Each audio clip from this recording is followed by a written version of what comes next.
We left off a couple weeks ago when I did the previous market update just about the shifting market and headlines and kind of what we are actually seeing in the market versus what you may have been hearing on the news or in news articles and things like that. So I actually just read an article that said for the past 3 months that there has been an increase in listings this year as opposed to last year. So that's really good news for home buyers because the more opportunities there are, the more listings there are, the easier it is going to be.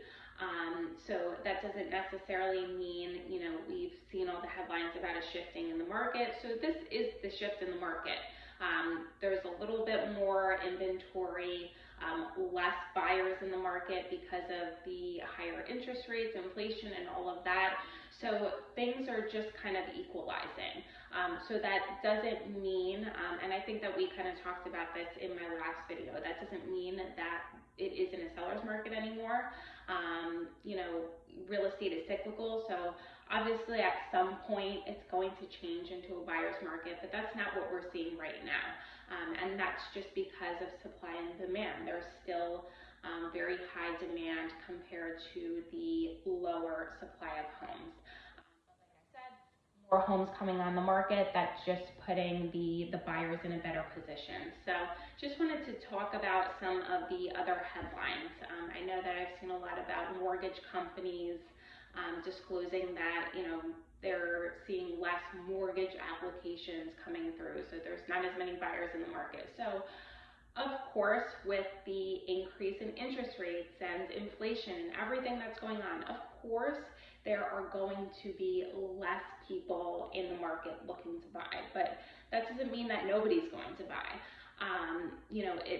There's various reasons why people buy homes, and it's not simply because the interest rates are low. So there's a lot of people out there that just because the interest rates are higher, you have to change your plan. So maybe they're looking in a lower price range. Maybe they're looking in more affordable areas. So just because interest rates are rising, inflation, and everything else that's going on in the market, that doesn't mean that nobody's going to be buying homes.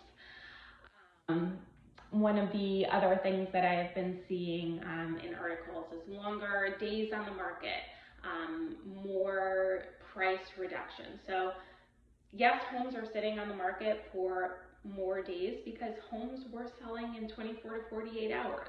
Now it's taking maybe a week or two, which is not a long time. It's just longer than 24 hours, which is not a bad thing. Seeing more price reductions. In any market, not just this market, if you price a home too high, it's not going to sell until it's at the correct price. The past couple years, yes, sellers could get away with pricing a home a little bit higher. But like I said, in any market, and this isn't just with real estate, if you price something too high, you don't have the right people looking at it, nobody's going to make an offer, you reduce the price until you're at the fair price, and then you get offers. So just for example, and this is why pricing a home too high and then reducing it, it doesn't necessarily mean that the prices are coming down. It just means that that house was never priced where it was supposed to be in the first place, which is why they didn't get offers. So this is kind of a tangent. This is more of a discussion on pricing, but if you have a $500,000 house that's priced at $600,000, the buyers who are looking at the $600,000 house, those are people who want to buy a $600,000 house, and what that type of house offers that a $500,000 house doesn't.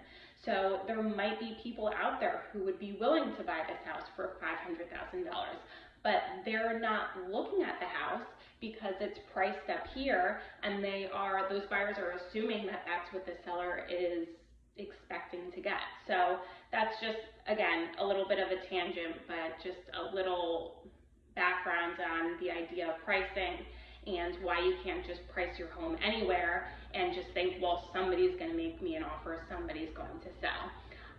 So in any case, we're about to be in August, and typically in real estate, August is a slower month. The end of the summer, people go on vacations. I think that more people are traveling this year because the past 2 years nobody was traveling because of the pandemic. So again, typically slower, getting kids ready to go back to school, and then after Labor Day, things start to pick up for the fall.